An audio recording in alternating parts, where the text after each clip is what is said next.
capítulo de ¿Cuál es tu huella? Hace solo unos días Chile se pintó de colores, vivimos una tremenda marcha del orgullo y es por eso que queremos centrar este programa en las diversidades sexuales. ¿Qué es lo que hemos logrado? ¿Qué todavía nos falta por lograr?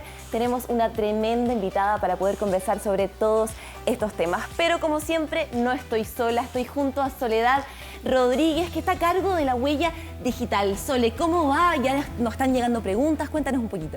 Hola, Joan, estoy muy feliz de estar acá con ustedes. Qué importante es la responsabilidad que tenemos todos de proteger y de promover los derechos. Y no se olviden que yo voy a hacer el puente entre todos ustedes que están en sus casas y obviamente nosotros para estar respondiendo sus dudas, sus comentarios. Y voy a estar atenta también al Instagram. No se olviden de seguir @cuálestuhuella 24 horas. Justamente aquí su voz es súper importante, la idea es generar una comunidad, entonces Sole va a estar sin duda muy atentos a todos sus comentarios, sus preguntas y también no se olvide de mandarnos sus emprendimientos que aporten al medio ambiente. Y aquí comienza ¿Cuál es tu huella?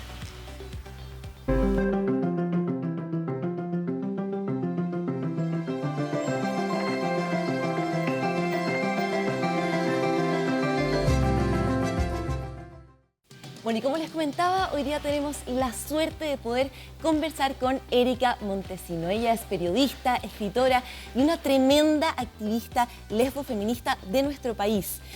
Muy bienvenida, muchas gracias por estar acompañándonos aquí en ¿Cuál es tu huella? Muchas gracias por la invitación a este programa, que parece que alguna vez vine, pero no recuerdo muy bien, pero parece que estuve. Bienvenida nuevamente, entonces, Sí, esta ya es tu casa. Quiero partir de inmediato con la siguiente pregunta. ¿Qué significa ser parte de esta comunidad en nuestro país el día de hoy? Bueno, obviamente que tiene un componente histórico, ¿no? El 28 de junio se conmemora en todo el mundo el Día Internacional del Orgullo y más que nada porque fue la revuelta, mejor dicho, de Stonewall y eso marcó a todas las comunidades, es decir, primera vez que las diversidades, las disidencias de esa época, estamos hablando del año 1969, salían a las calles y se manifestaban, sobre todo en esa época en que eran tan perseguidas y perseguidos las personas de la diversidad. Y bueno, y hay que llamar la atención que las primeras personas que iniciaron la revuelta fueron mujeres trans y mujeres lesbianas, entonces eso también como doble orgullo también, porque ya me identifico también parte de la comunidad lésbica. El año 2002, Erika, tú fundaste Rompiendo el Silencio, la primera revista lésbica de nuestro país. Sí. Cuéntanos un poco de cómo fue todo ese proceso y por qué en ese minuto era importante comenzar a visibilizar. Bueno, a ver, estamos hablando de inicio de los años 2000, se puede decir, en los albores de Internet, cuando estaban apareciendo las páginas web y sobre todo también las páginas de noticias. Y en ese momento me di cuenta que estaban apareciendo muchas páginas, digamos, como de ayuda, sobre todo a hombres gays, pero sin embargo no veía lo mismo para mujeres lésbicas y en ese tiempo se hablaba solamente de gays y lesbianas, ni siquiera de trans, por ejemplo. Entonces creí necesario como periodista y como también ya había participado un poco en el activismo, creí necesario abrir un portal que fuera de noticias, ya que yo era periodista, entonces yo reporteaba, digamos, yo andaba con mi grabadora, se usaba en ese tiempo, reporteando, digamos, todas las actividades que hacían en las comunidades y que no se sabían, porque, bueno, en ese tiempo en los medios de comunicación estos temas no se hablaban. Pero eso fue mutando, en el fondo hoy día Rompiendo el Silencio ya es una ONG. Sí, después se transformó en una revista impresa entre los años 2008 y 2010 y luego desde el año 2014 es una organización, la agrupación lésbica Rompiendo el Silencio. ¿Y qué es lo que hacen? ¿A qué se están dedicando actualmente? Bueno, yo soy su fundadora actualmente y fui su coordinadora durante 8 años, actualmente no soy su coordinadora, pero sí puedo decir que mis compañeras han seguido con el trabajo comunitario, el trabajo en el territorio también y el trabajo de acompañamiento a aquellas mujeres que necesitan también a lo mejor un espacio, mucho también de participar en marchas, en protestas, en el fondo, bueno, me refiero a protestas en el fondo cuando se han, por ejemplo, se han vulnerado nuestros derechos también. Entonces, y bueno, y siempre dando un gesto que yo creo que el espíritu de Rompiendo el Silencio, y lo dice su nombre, de visibilidad, porque siempre un poco las mujeres lesbianas hemos estado, ahora es menos, pero hubo un momento en que realmente no estábamos en ningún lado, entonces en ese sentido el liderazgo desde las mujeres lésbicas es necesario y hoy en día creo que mis compañeras lo han entendido súper bien y han seguido en esa senda. Y tú que estás aquí desde el año, o siguiendo todo este proceso desde el año 2002, ya más de lleno, en el fondo dedicándote un poquito más a esto, ¿has visto que esto ha cambiado, que ha cambiado la cultura, que se ha visibilizado un poco más?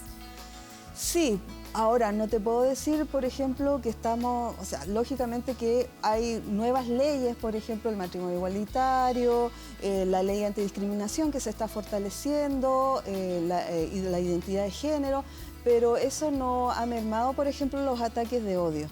Hoy en día todavía tenemos ataques de odio, sobre todo a las comunidades trans, a las comunidades lésbicas también, sobre todo en regiones, en los sectores periféricos, porque todavía hay prejuicios, ¿verdad? Y hoy lo vemos también con el avance de los discursos de odio. Entonces siento que hay como avances y retrocesos, hay como, y bueno, y una arremetida también de los sectores conservadores también. Tú fuiste, Erika, una de las promotoras del Día de la Visibilidad Lésbica en nuestro país, porque se conmemora, a diferencia de, o en el mundo, se conmemora el 9 de julio en vez del 26 de abril. Al revés. Al 26 de abril se conmemora a nivel internacional. Así es, y en Chile el 9 de julio. El 9 de julio, sí. Bueno, el año 2015, junto a otras activistas y otras organizaciones, estábamos buscando una fecha más que nada más representativa de nosotras, de nuestra historia como movimiento. El movimiento lésbico feminista empezó el año 1984 y empezó con un caso que es el que yo he reporteado y que hoy en día es un emblema, con el primer caso documentado de un crimen de odio en el país, que fue de una escultora que se llamó Mónica Briones y que era sumamente ella visible en plena dictadura. Y bueno, y a causa de eso la asesinaron, digamos. Entonces, buscando una fecha, vimos que el 9 de julio, justamente cuando fue, digamos, su crimen, se conmemorara este día como una forma de también un poco de conmemorarla a ella, pero también de donde se inició el movimiento, porque ella fue como la llama que encendió, digamos, se podría decir, este movimiento lésbico feminista que empezó, ahí empezaron a armarse un montón de organizaciones, bueno, la primera Yukelén, que se llamó, y después empezaron a armar un montón de organizaciones en los 90, después en los 2000, es decir, con su ejemplo se pudo, digamos, armar todo esto. ¿Y sientes que se ha avanzado en la consolidación de derechos de la comunidad o todavía estamos al debe? Como te decía, si bien hay bastantes leyes, se puede decir, creo que sí hay, siento que el cambio cultural y el cambio social siempre es el que más tarda. Yo creo que igual está mejor a como yo lo vivía, al menos a principios de los 2000, ¿no? O a fines de los 90, donde teníamos medios de comunicación realmente muy burlescos, se puede decir, muchas bromas, burlas. No sé si lo puedo mencionar, pero el diario La Cuarta en ese tiempo era muy cruel con las diversidades y sus titulares. Eso ha cambiado porque hoy día es impensable que un diario saque un titular, por ejemplo, homofóbico o lesbofóbico o transfóbico. Entonces, en ese sentido creo que sí hay un avance, pero no siempre, bueno, no siempre los derechos están garantizados y se puede retroceder. Erika, a mediados de este mes se promulgó la ley que establece medidas para prevenir, sancionar y buscar erradicar justamente la violencia contra las mujeres en razón de su género, sin duda. Sí. ¿Qué implicancias tiene esta ley para nuestro país? A ver, yo creo que, bueno, como Rompiendo el Silencio, cuando yo era su coordinadora, nosotras estuvimos también en la incidencia legislativa de esa ley y de hecho nosotras presentamos indicaciones. Y una de esas indicaciones era reconocer también las violencias hacia las mujeres en razón de su orientación sexual e identidad de género. Y bueno, y felizmente se mantuvo y hoy en día la ley fue promulgada con esas indicaciones. Entonces podemos decir que es una ley integral, que no solamente reconoce a un tipo de mujer, que es obviamente la que tiene prácticas heterosexuales, sino que también es la diversidad de mujeres que componemos este país. Y eso yo creo que es el gran valor que tiene esta ley, además de muchas otras también, que es también que tenga más peso y sea más condenable también el tema de la violencia, ¿no? Sobre todo en los casos de femicidio.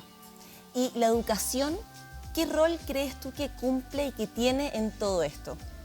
Súper importante y yo creo que ha sido una de las áreas la más difícil como activistas, como organizaciones, el poder incidir en ese espacio. porque generalmente nos encontramos con una gran muralla que son muchas otras organizaciones que tienen otras visiones más conservadoras respecto a la educación, no tan, como les dicen ahora, progresistas. Entonces yo creo que a todas las organizaciones de la diversidad, la educación, o sea, el sector educativo es algo primordial y por eso se va mucho a los colegios, se trata incluso de dar charlas a los profesores también, y también ellos y ellas han demostrado también un gran interés de poder ir avanzando, porque hay algo que no pueden parar, y eso es, por ejemplo, que hay muchos adolescentes jóvenes que hoy en día ya no están tan escondidos como era antes. Hoy en día las adolescentes están saliendo del... Bueno, ahora ya no se usa, generalmente las nuevas generaciones me retan porque digo eso de salir del closet, pero se están visibilizando mucho más.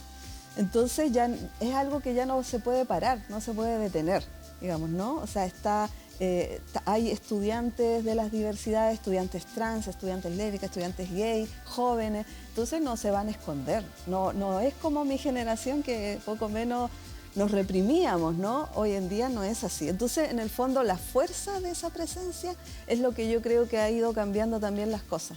Bueno, y también los jóvenes cumplen un rol fundamental en todo este proceso, y también es muy importante la educación sexual integral. Exactamente. También educar a los niños, justamente como lo decías, de las diferentes escuelas.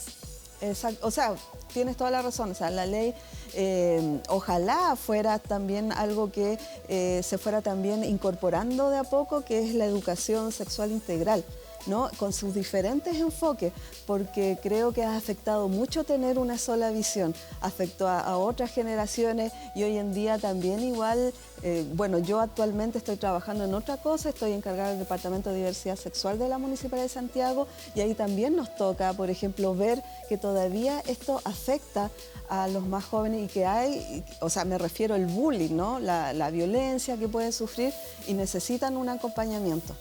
Erika, muchísimas gracias por estar aquí, por compartir con nosotros en Cuál es tu huella y